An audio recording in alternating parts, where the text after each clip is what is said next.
pasabton sa kamo sa story before ta mag tagsa-tagsa o basa. So, the facts and the storks. Kailan mo mag-facts, di ba? Oh, Max, sure. Kanda ko kay Kwan, ikog. Ay, dako ko kasi, dako ko kay Kwan. Kailan mo storks. Sure. Ang kanang storks is mura gyapon na siya itik. Ah, itik, katong dako Mataas kay. lagliog siya. Dako ko siyang liog. Di siya ostrich. Papo. Dako siya liog. Nya, dako sa siyag. Simon. Ay, Awak mo siya, kanang mura na siya, lagam dagat. Oh, kana. nana sila sa dagat. Lagam dagat. Sige. Okay, mag-start na ta. One day, a cunning fox meet a stork. So, Sa kaadlaw. sa kaadlaw daw, nakunoy, unsa nang cunning? Nyamto. Dili. Ne. Napadol, sir. Padulong. Dili.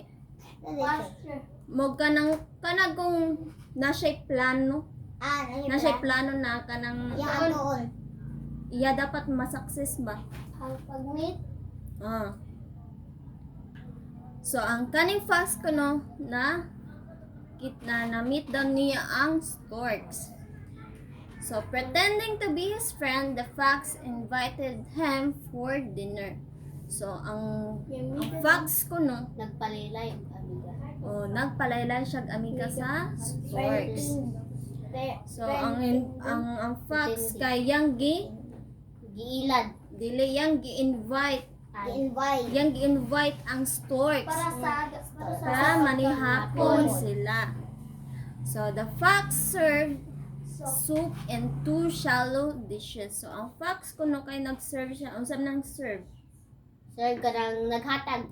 Kanang mong naghatag sa kwan, di ba? Sa sudan or sa pagkaon. So, unsam na shallow dishes? Nanginaw. Dili. Delicious. May kag shallow dishes Kaon. kay kanang wide nga plato na sudlanan sa ilang gikaon. Mo na. As the stork's beak was narrow and long, so ang stork's kuno kay ngano naa siya'y ayang beak ba? May kag beak iyahang sungo. So yung beak kuno kay dako nga taas.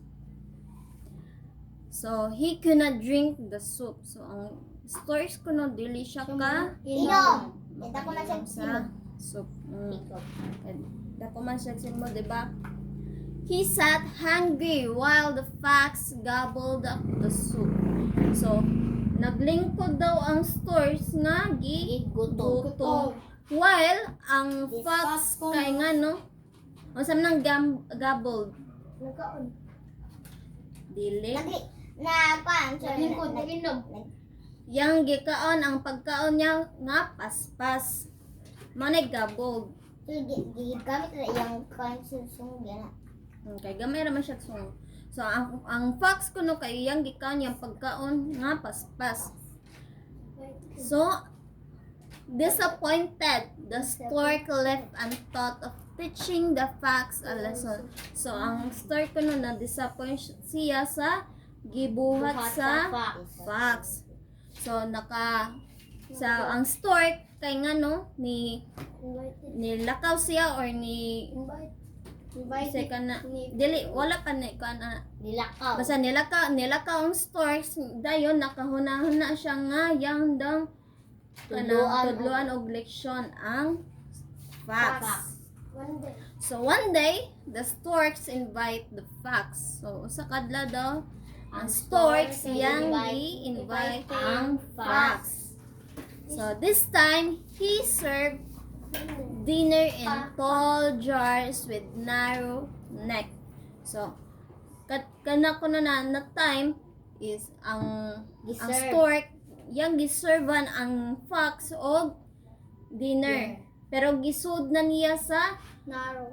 tall nga jar. Tall, narrow nga jar. Unsa kaya narrow? Narrow. Lato. Dili. Lapad lagi. Lapad eh. Lapad or kanang dako. Dako. Dako, mura siyang playon. Oh, so gisod daw ang dinner sa dako na jar nga taas. The stork. So the stork was able to reach the food. So ang stork kuno kay makakaon ra siya sa food kay taas man siya liog. Makaabot ra siya sa food dito sa jar. But the fox could not only lick the outside of the jar. Nya ang fox kuno kay makatila pra daw siya kanang gawas sa jar. Kay di man siya kaabot. Kay gamay ra man siya gliog ang fox. He could not fit his face in the jar. So ang kuan daw, ang fox daw kay di maigo ang yahang nang sa jar. Kay dako nagkuan di ba nang ang fox di mamakuan sa kuan Sumurok ka siya. jar. No. The fox realized his mistake and left. So ang fox ko no naka-realize siya ang gibuhat nga sayop. Moral. Dayon ni Hawa. wawa dan siya. So ang moral, do to the others as you wish them to do to you. Meaning, sa may meaning nga na, Do the others as you wish. Doto.